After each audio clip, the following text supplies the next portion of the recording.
Parece ser que los discípulos, como en otras tantas ocasiones, estaban en otra cosa. Estaban al lado de Jesús, pero sus corazones estaban en otro lugar. Jesús, que los llevaba por un camino, no lograba que los discípulos comprendieran cuál era la propuesta, aquello de lo cual Jesús les estaba hablando.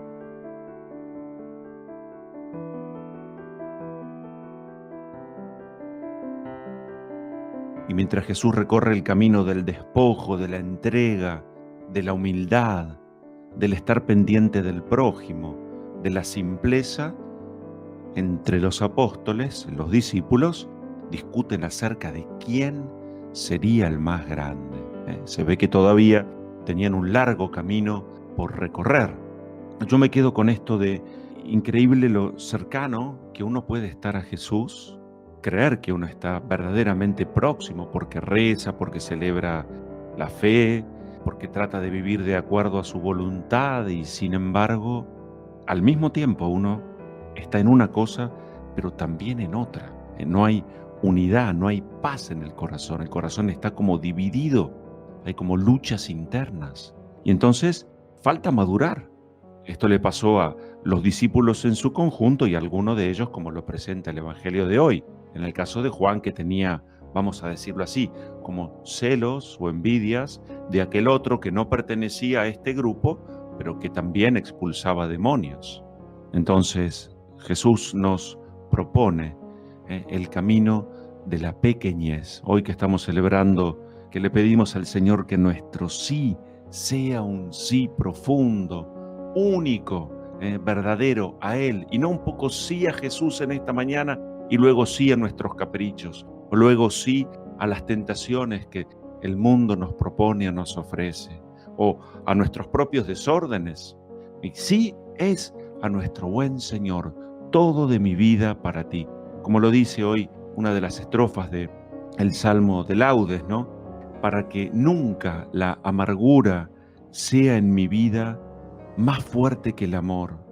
Pon, Señor, una fuente de alegría en el desierto de mi corazón. Empezamos a leer hoy el libro de Job, este libro de los así llamados sapienciales, un libro que fue escrito más o menos en el siglo V, VI antes de Cristo, que no necesariamente es un libro histórico, aunque tal vez el personaje de Job pueda serlo. Lo cierto es que el autor de este libro va a proponer a los lectores precisamente un camino, un recorrido, porque todo el libro es como si fuera una extensa parábola sapiencial. Vamos a encontrarnos con un prólogo, al concluir con un epílogo y luego con 40 capítulos entre medio.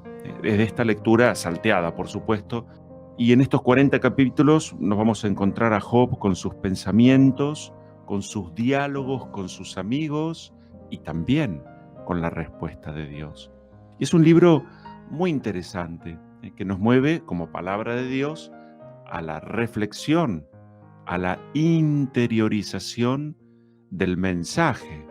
De momento nos veremos como reflejados en lo que a Job le sucede, tal vez por momentos en lo que los amigos le proponen y tal vez de momento en la respuesta de Dios. Entonces vamos a ir recorriendo un camino. Este libro pretende como introducir ese tema tan presente en la historia de la humanidad, que es por qué Dios permite que los buenos, los justos, los inocentes sufran o padezcan todo tipo de desgracias. ¿Por qué? Y hoy entonces nos vamos a encontrar con esta suerte de introducción donde hay como una especie de un cuento dramatizado, una escena preparada, insisto, no tanto en la historia, sino en la intención de aquel que escribe para transmitir un mensaje. Y entonces nos presenta allí a este diálogo entre Dios y Satanás, donde Satanás le dice a Dios que Job le es fiel nada más que porque Dios lo bendijo con muchas cosas. Entonces Satanás le dice a Dios, bueno, vamos a hacer este ejercicio de quitarle todo a ver si en realidad es tan bueno y tan fiel.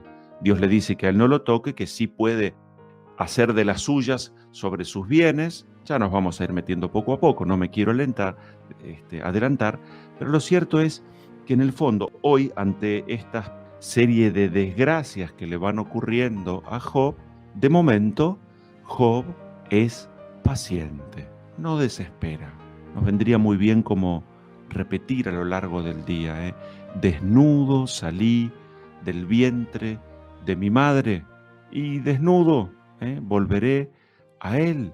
Dice en aquella interpretación o primera lectura entonces de la época, Job, Dios me lo dio, todo lo que yo tenía, me lo ha dado Dios.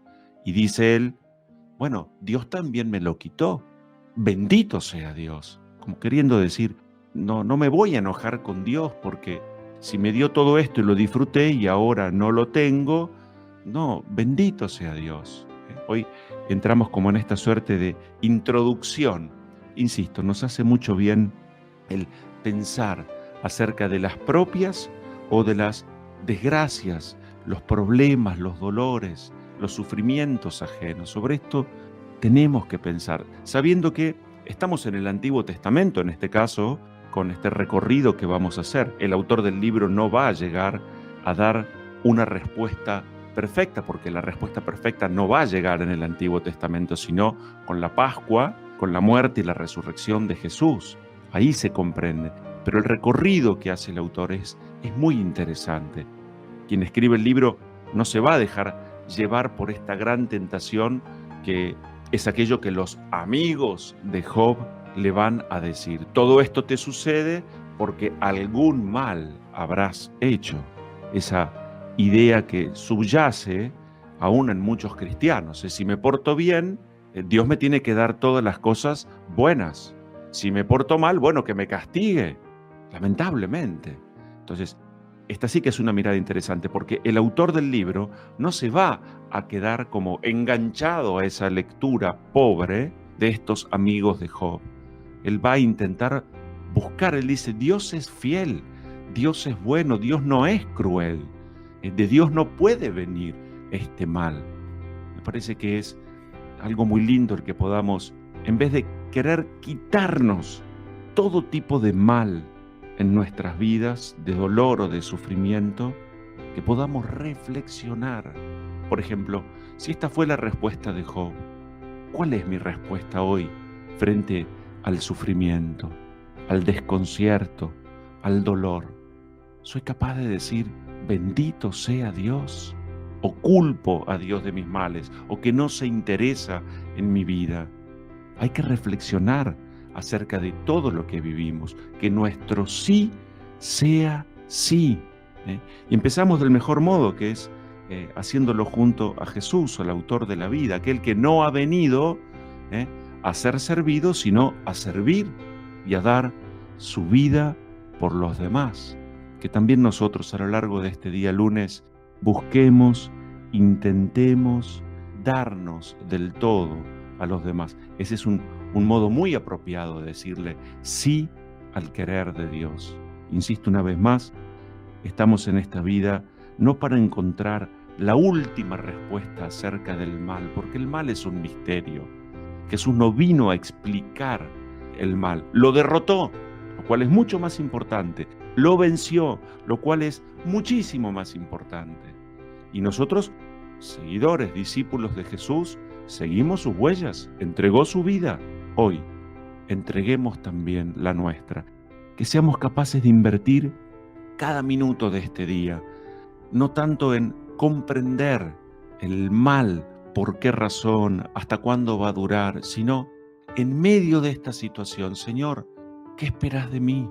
Y aún en medio de esta situación, bendito sea Dios, porque sos mi Padre, estás conmigo, estás a mi lado, no me abandonás. La pregunta aparece, hoy leía los salmos a la mañana, uno de ellos, el Salmo 41. Todo el día me preguntan, ¿dónde está tu Dios?